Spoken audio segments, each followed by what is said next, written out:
Very good morning, dear students.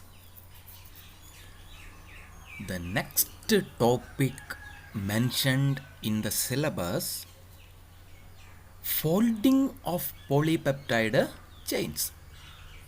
This is the actual reason and process and mechanism that involved the folding of a polypeptide chain from the primary structure to the tertiary structure, and how a particular protein polypeptide chain is going to be functionally mature, and this process is known as the protein folding. And we are going to discuss the major aspects, the mechanism, and what is the importance of this protein folding in biology. So first we will discuss the introductory aspects of protein folding. So protein folding is the physical process by which the protein chain acquire its characteristic three-dimensional structure, and that three-dimensional characteristic structure is known as the native structure. So how the unfolded form of the protein is converted into a stable folded form of the protein.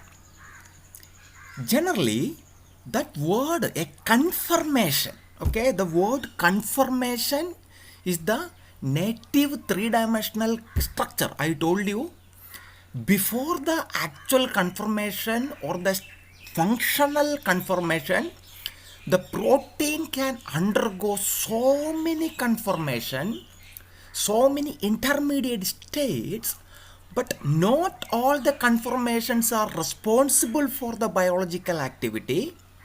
Only a small number of conformations are responsible for the biological activity, and that conformation is known as the bioactive conformation.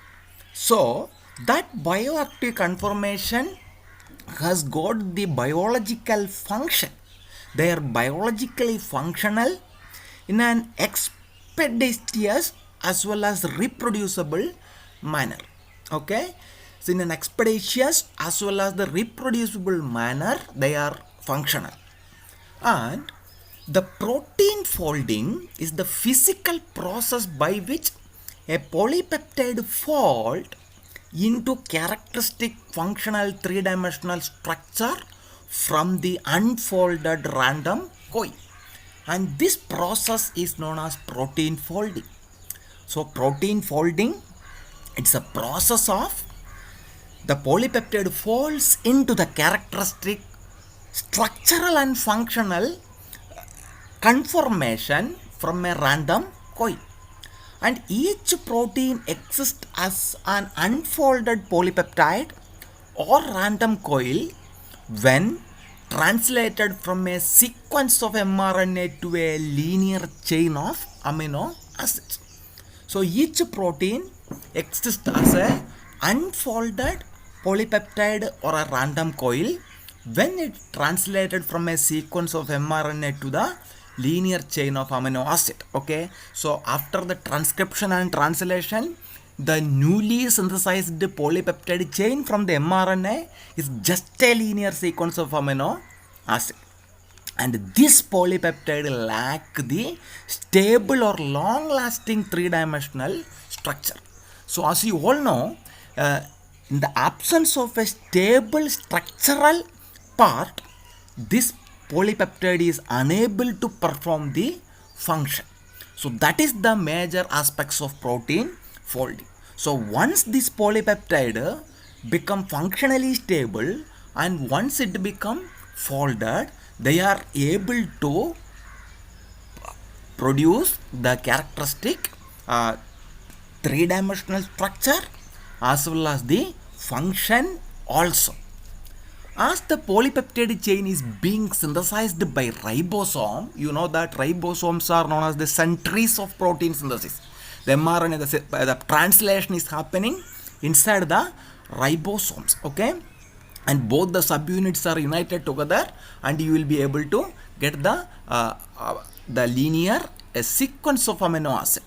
The linear chain begins to fold into the three-dimensional structure.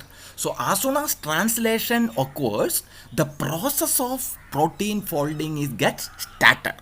So that is what I told. The folding started or begins to occur during the translation of polypeptide chain. And the amino acid that are interacted with each other to produce a well-defined three-dimensional structure, the folded protein known as native state. Okay, the amino acid interact with each other to produce a well-defined three-dimensional structure, and that folded form is known as the native structure or native state. The resulting three-dimensional structure is determined by the amino acid sequence or primary structure. Okay, so the three-dimensional structure that is obtained from the basic amino acid sequence, that is the primary structure, they later fully folded to form the three-dimensional structure. And the correct three-dimensional structure is very much essential for the functional aspects, so that the protein dynamics is very, very important. The mechanics and dynamics during this process, whatever it is happening, that is very important for the protein folding. And in the absence of a proper folded structure, it creates lot of problems in the body. Okay, the failure to fold into the native structure generally produces inactive proteins, and some probably misfold, and they may modify or contribute a toxic functionality to the body, and that leads to several neurodegenerative disorders and so many allergies and disorders in the body. So that is the ultimate outcome of the misfolding of protein chain. So many allergies are caused by incorrect folding of some proteins. Okay, as I said, not only neurodegenerative and some other disorders, it contributes the allergies also. And generally, the major process in which the protein is get disturbed the three-dimensional structure is the denaturation. The denaturation of protein is the process of the translation from the folded form into unfolded form. The fully folded form, once the protein undergo denaturation by any method, the three-dimensional structure will be getting disturbed and the weak interaction. I told you the three-dimensional structures are mainly stabilized by the weak interaction, and this weak interaction is getting disturbed, as well as they will be totally lack the function, and they form the unfolded state. And the duration of the folding process varies depending upon the protein of whatever you are interested. Okay, generally it is assumed that when studied outside the cell, the slowest protein folding, okay, the slowest folding protein require many minutes or hours to fold. That is primarily due to the I told you, the mainly the component of the proline that is very difficult to isomerize, as well as the isomerization will takes place, and that must pass through the number of intermediate states like checkpoints. We will discuss what are the main checkpoints before it is the process of folding is completed. Okay, so once the protein start folding, it pass through so many transition or intermediate state before it acquiring the characteristic three-dimensional structure of the protein. But there are some small single domain protein with a length of up to 100 amino acid typically fold in a single step. Okay, there are so many steps are generally required, but there are protein that may fold into single domain protein. They fold hundreds of amino acids. With hundreds of amino acid, typically fold into a single steps, and there the time scale of milliseconds are the norms, normal and very fastest time that is required for the protein. Okay, some fold within few microseconds also. The protein folding is very rapid, very fast. Okay, they take either milliseconds or microsecond to convert from one conformation to another, and this is a lot of energy changed process. Okay, so that is another important aspects. So this is what I told. This is the fully unfolded polypeptide chain after translation, and once it convert into a fully stable folded form, it acquire the characteristic secondary structure like alpha helices and sheeted beta sheets. Okay, so that migration or transformation to a long chain polypeptide will happen once it get folded. Then here you can see this is the unfolded form. 1 second it folded and it got the conformation. The next second it changes. Then you can see the next second again it changes the structural shape and conformation. Then again it started folding and you can see it is changed once again. And again it changed and finally it become like this. Okay, so that is what I'm telling you. There are so many structural aspects are that is happening during the folding. Then finally a fully folded form, you will be having the secondary structure like alpha helical structure as I shown here, and you are having the sheet, okay, as I shown here, and this particular structure called loop. Okay, so this is the fully folded structure. So the formation of a characteristic secondary structure will give the characteristic functional aspects to the protein. Then once the protein folding, what will happen? You know that there are 4 structural organizations of proteins are there. Primary, secondary, tertiary and quaternary structures we have discussed in detail in the previous classes. So the formation of the conversion of a primary structure to a tertiary or quaternary structure is known as the protein folding. You know that primary structure is nothing but the linear sequence of amino acid which are connected by peptide linkage. Then they folded in the form of a helix or sheet by hydrogen bonds and form alpha helical structure, and similarly right-handed and left-handed alpha helical structure or pi helix or a 3-10 helices, etc. And the sheets, the typical beta pleated form, there is parallel or anti-parallel. Then the tertiary structure has got the motifs and domains. Okay, the tertiary structures has got the motifs, the small structures of conserved amino acid that has got a particular structure and a function. Okay, so that is known as a motif and the domain. The quaternary structure of the proteins are known as the multi-domains. Okay, they have the multi-domains. So many functional domains are there. We have seen the examples in the previous class. And during the protein folding, what are the major forces that stabilize the protein folding? Again, this we have discussed. There are 2 types of force, primary bond and secondary bond. Primary bonds are the covalent bond that is known as peptide linkage. Okay, they are very planar covalent linkage. You have seen the characteristic features. They have got the 3 torsion terms. Okay, psi, phi and omega. Then the secondary bonds are covalent bond, especially disulfide linkage is very strong bond that is produced by the disulfide atom present in the cysteine amino acid. Then non-covalent bond, that such as hydrogen bond, we have seen that. The non-polar bond like hydrophobic interaction, then ionic bonds such as electrostatic interaction, van der Waals interactions, etc. So these are weak forces, and these 4 forces contribute a tremendous role in the protein folding process. Then the protein folding is a parameter dependent process. There are so many parameters that is required for the folding of polypeptide chain. What are the major parameter? Okay, the electric and magnetic field. If you apply the electric and magnetic field, that you know that the proteins have a charged amino acid, Okay, so that will be migrating due to this particular property of the charge. Okay, even protein can the amino acid can produce the sweeter ion. Okay, the amino acid, both the charges are neutral and become the particular pH, that is known as isoelectric pH can it can withstand.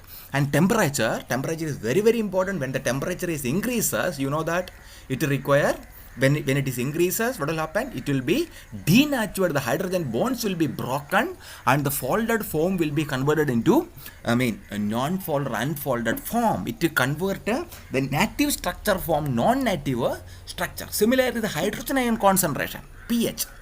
Okay, in acidic pH and alkaline pH, there will be a lot of changes in the protein folding. Okay, that is very very important. Next one, the denaturing chemicals, okay, such as alkalis. The alkalis, the denaturing chemicals may constitute, they will be denaturing the proteins, okay. Then the fully folded form will be disturbed, and the native structure will be converted into non-native structure. Then next one is solvent or water or lipid. I told you the stability of the protein, the function of the protein is mainly depending upon the surrounding water environment, okay, the solvent environment, okay, and this solvent will cause the forces of attraction or repulsion, okay, so that will give you a hydrophilic and hydrophobic part of the amino acid will be interacted with the surrounding solvent, and it will create a tremendous change to the folding to the polypeptide chain. Then the concentration of the salt, I have already told you, salt concentration, it is very very important. Then in the balanced salt concentration is obviously required for the ideal folding of polypeptide. Next one is, there are certain helper protein that is also essential for the protein. We will discuss that. That type of proteins are known as molecular chaperones, okay. So molecular chaperones are the protein that will help the proteins to the folding of the protein. They are not able to fold spontaneously. Then next one, the space limitation.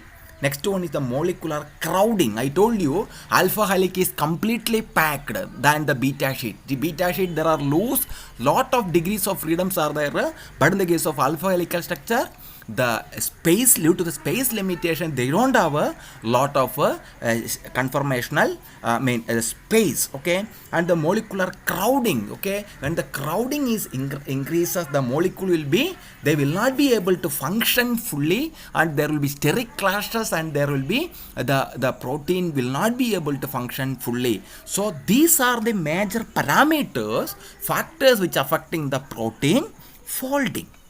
Then one important thing we are going to study, the first theory of the protein folding, okay, that is known as the theory, okay, theory of protein folding. This is a self-referenced theory that is known as Levinthal paradox, okay. So what is the time that is required for the conformation of the protein to produce, okay. So that is what is the main important aspect talking about a Levinthal paradox, okay. And you know that one particular protein can yield many conformations. They can produce so many conformations, but not all the conformations are responsible for the function. Only very few number of conformations are responsible for the function. And before that conformational functional stable form of the protein produces, it may form so many millions of conformation, okay, and that is very very important. And this concept is proposed in 1969 by a great scientist called Cyrus Levinthal, okay, and he proposed the self-reference theory, self-reference in the theory of protein folding, okay.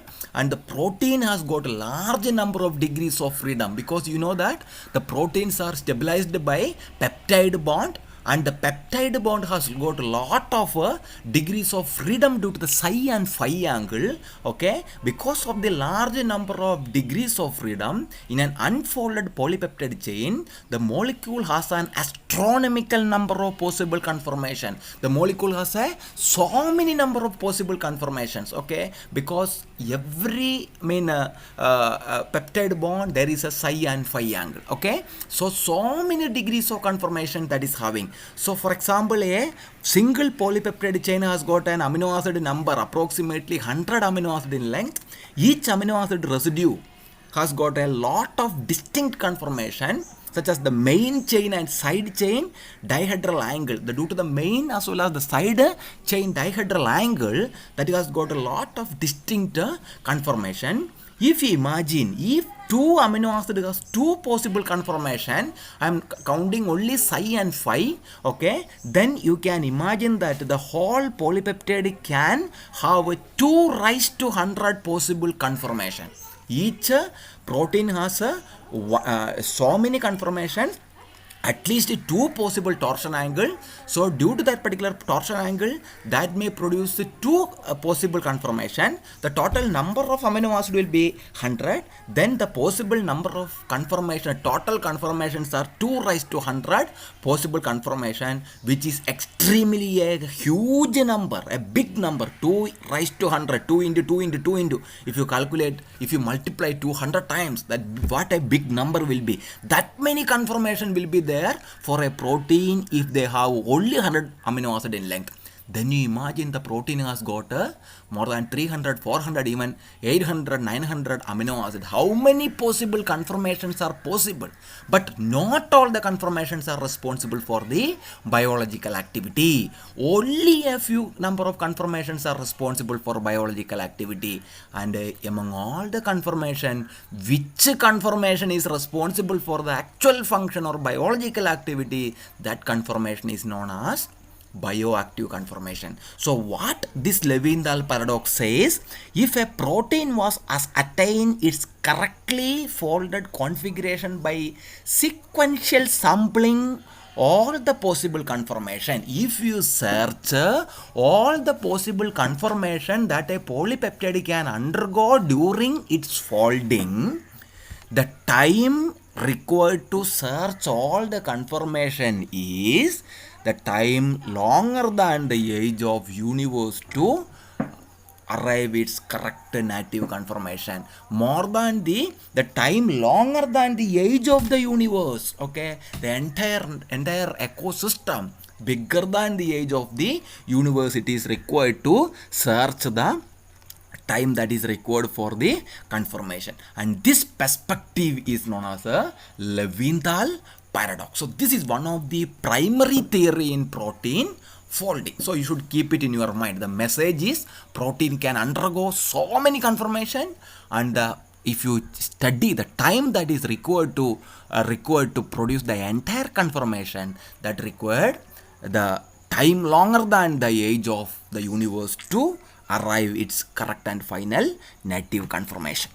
Then what is the mechanism of protein folding? What is the thermodynamics? I told you there are a lot of dynamic aspects are required. There are a lot of entropy and energy changes are happening. You know that the changes in entropy and the energy are the two thermodynamic aspects. Okay, so this is very, very important. The folding is initiated by a spontaneous collapse of the polypeptide into a compact state mediated by hydrophobic interaction among the non-polar residues. Okay, the folding is initiated by the spontaneous collapse of the polypeptide chain into a compact state that mediated the hydrophobic interaction among the non-polar residues. Okay, and the state result from its hydrophobic collapse. Okay, this hydrophobic collapse may have a high content of secondary structure. So if the hydrophobic collapse happens, then what will happen? They will become stable and they become high content of secondary structure, but many amino acid side chains are not entirely fixed. Okay, then the side chain also that will be having, and this collapsed stage is known as molten globule. Okay, this is very important, molten globule. So in the modern thermodynamic aspects, the folding process of the polypeptide chain can be studied in the form of a free energy funnel or folding funnel.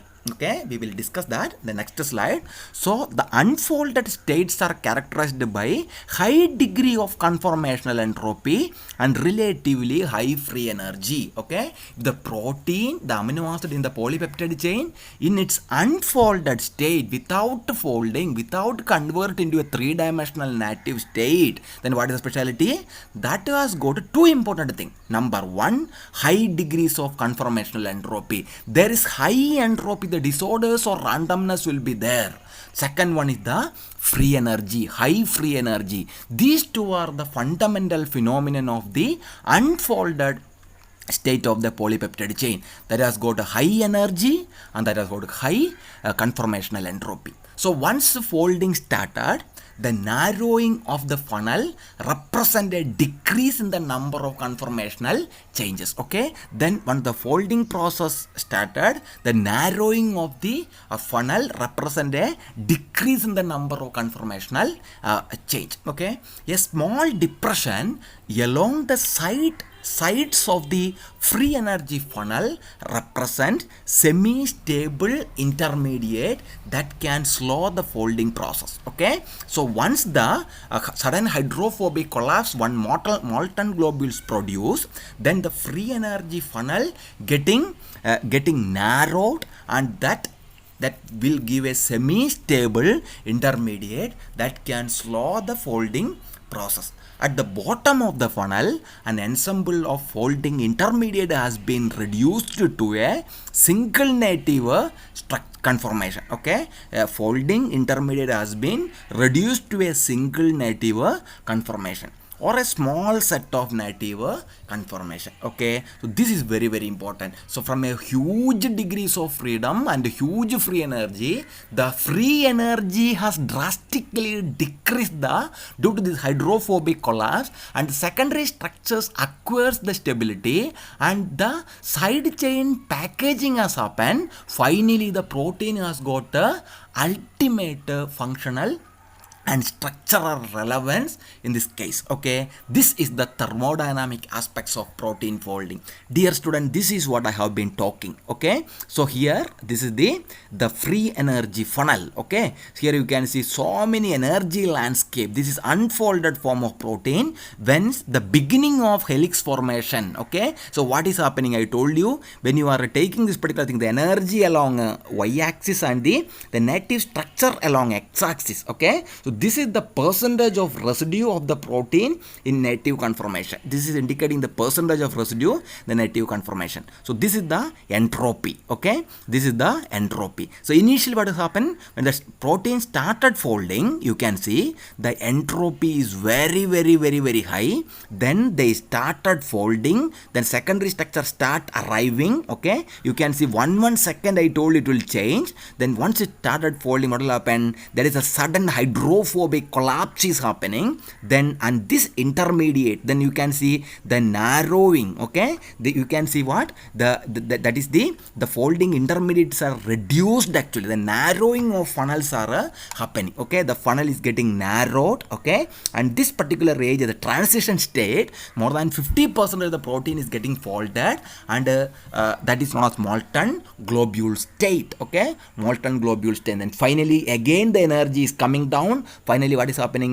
There is a entropic changes are very very less. The disorder or randomness, the disordered regions are very very less. Finally the discrete folding intermediates are there. Finally the native structure will be there. So you can see a lot of peaks. Okay, this is the thermodynamic, the molecular dynamic simulation studies. You can see the folding. Okay, so once it started, it becomes so many, the energy, there are a lot of entropic changes.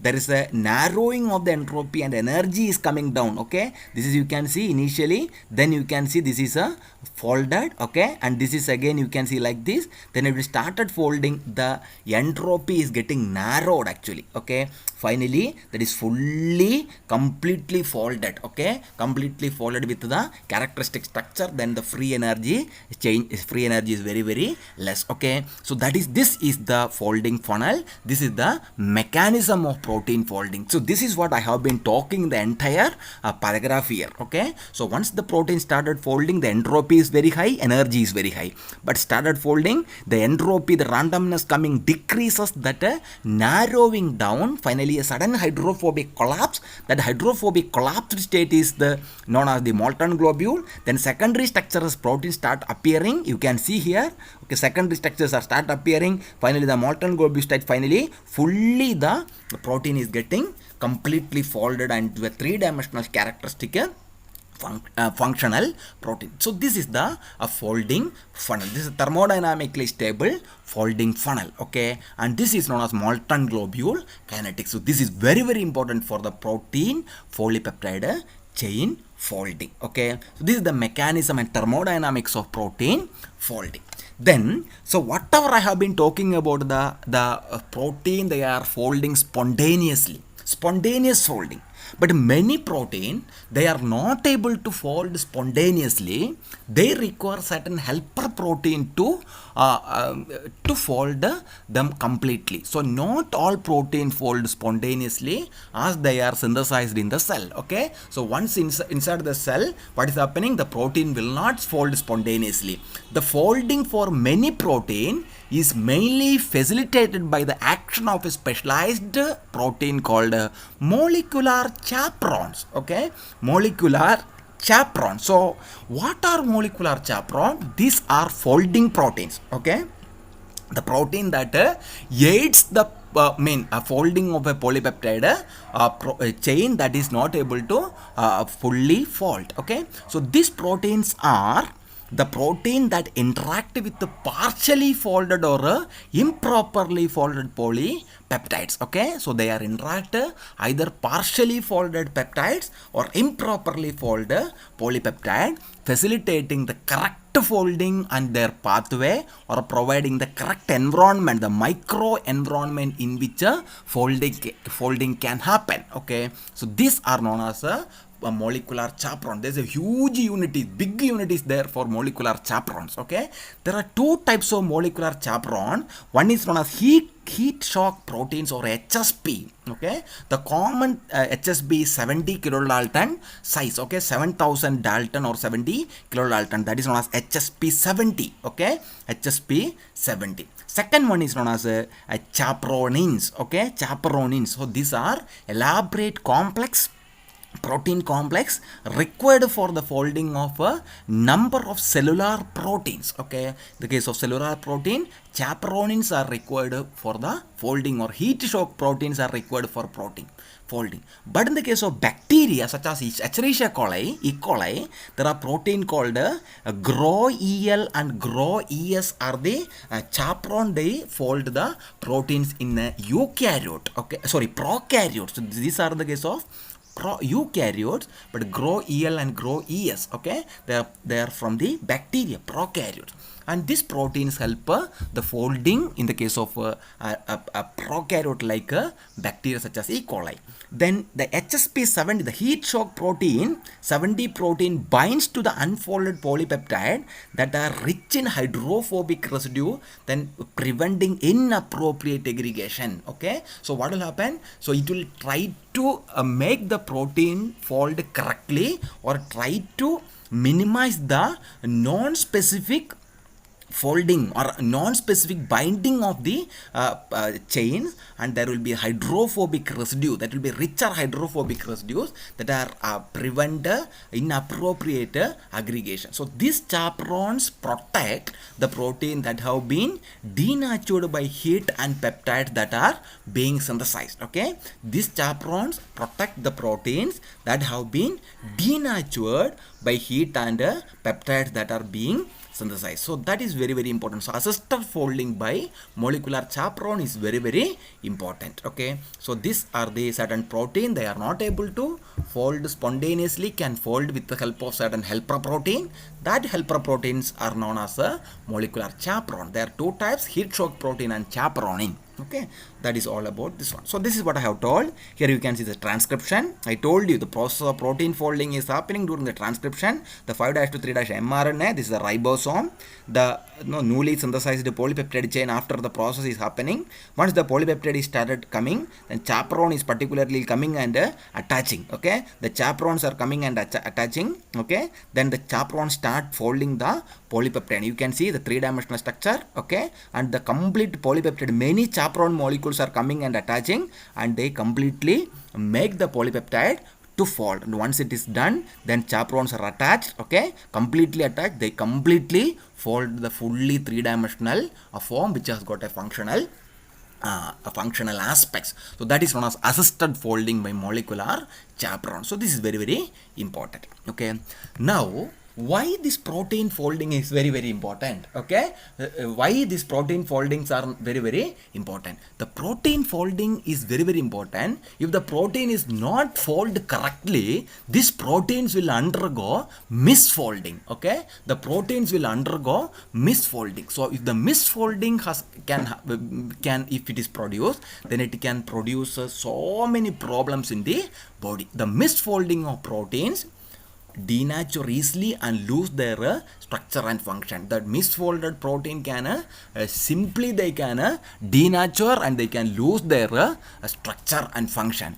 So incorrect protein folding also can happen, that leads to lot of human diseases. Okay, incorrect protein folding also can cause, which leads to lot of diseases. The diseases such as 4 important diseases we can see. One is Alzheimer's disease.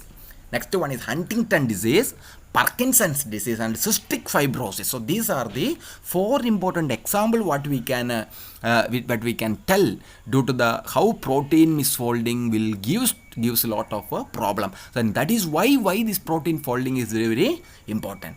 So here the Alzheimer's disease is an example of neurodegenerative condition caused by protein misfolding. Okay, so this disease is characterized by the dense plaque in the brain that is caused by the misfolding of a secondary beta sheet of a fibrillar beta amyloid proteins present in the brain. Okay, the beta amyloid protein, that is fibrillar beta amyloid protein, it will be present in the brain. The misfolding of the that particular protein, especially the secondary beta sheet, will happen. Then it will leads to the problem called Alzheimer's disease. Okay, the next one is the Huntington disease and Parkinson disease are the examples of neurodegenerative disorders attached with the protein misfolding. We are not going to discuss details about how it is happening, the mechanism, the molecular biology mechanism. It is very, very interesting. So if anybody is interested, you can refer the literature. Okay, so it is really interesting. Since we are not having that much of time to discuss, so we are telling this an example. Another important example is cystic fibrosis. So this is a fatal disease caused by the misfolding of the one particular protein that is known as a CFTR. Okay, so this CFTR, cystic fibrosis transmembrane conductance regulator, cystic fibrosis transmembrane conductance regulator or cystic fibrosis transmembrane regulator, that is known as CFTR regulator. So in the patients with the CFTR, what will happen? The protein, the phenylalanine at the position number 508 of this particular protein will be getting deleted, and that causes the misfolding of the protein. Okay, the misfolding of protein. So the phenylalanine at the position 108 of the protein will be deleted, and it causes the misfolding of the protein. Similarly, you can see the primary sickle cell anemia. Okay, the valine it is replaced with the glutamic acid, then it will create a 6th position. If it is such kind of things are happen, then it will create a sickle cell anemia. Okay, only one amino acid changes are happening. So that is why the protein folding, that is where only one amino acid, if it is changed, the structure of the structure and function of the protein can affect. Okay, so not only this disease, several allergies, not only this misfolding can cause several type of allergies also can be caused due to the misfolding of the protein. This protein folding is really an interesting area in protein chemistry, and this particular this one is lot of importance is there in bioinformatics of the protein folding aspects, because the thermodynamics, whatever we have been talking about this thermodynamic parameters has lot of relevance, and the energy having lot of importance for studying the three-dimensional structure of the protein by homology modeling or ab initio modeling or threading. Okay, so in a fully folded form there will be the final energy will be the least amount of energy. Please note that the protein will be having, if the protein is functionally stable, the energy of the protein will be very least. That means to say individual amino acids are ready to perform their function, they are fully active, the energy will be zero almost or negative, still negative. Okay, all the amino acids, they are not having strain at all, they are able to produce the fully functional polypeptide chain. So this is all about the protein folding. So that's all, dear students, today we can conclude. This is a very interesting topic. Okay, so we have discussed the introduction of protein folding, what are the protein folding result, what are the different types, how primary structure converted to tertiary and quaternary, what are the major forces that stabilizes primary bond and secondary bond. Okay, primary covalent bond, secondary all the weak interactions, hydrogen bond, hydrophobic interaction, electrostatic interaction, van der Waals interaction, etc. What are the main parameters or factors that affect the protein folding? The parameters or factors, so many parameters we have studied. What do you mean by Leventhal paradox? One of the oldest self-referencing theory in protein folding is known as Leventhal paradox. So what is the thermodynamics of protein folding? How the hydrophobic collapse leads to the molten globule formation, finally the formation of a hydrophobic collapse as well as the folding funnel. Okay, then what do you mean by protein folding funnel? So this is in the case of spontaneous folding. If in the case of there are many proteins, they are not able to fold by spontaneously, such kind of foldings are known as assisted folding by molecular chaperones. Okay, molecular chaperones. And the protein misfolding disease also we have discussed. Okay, and what are the main protein misfolding diseases? Alzheimer's disease. Okay, so cystic fibrosis, similarly Huntington disease, similarly Parkinson disease, etc. We have discussed all those things. So these are the main topics, dear students. So these are the main textbook. All those concepts you will be able to see. Principles of biochemistry by Leninger, beautifully it is illustrated there. Okay, you can study the protein denaturation and protein folding. There is a unit actually. Okay, so you can refer, and all other textbook also you can refer. So thank you very much, dear students, for watching this particular class. If you are having any clarification, you can ask me. Thank you very much.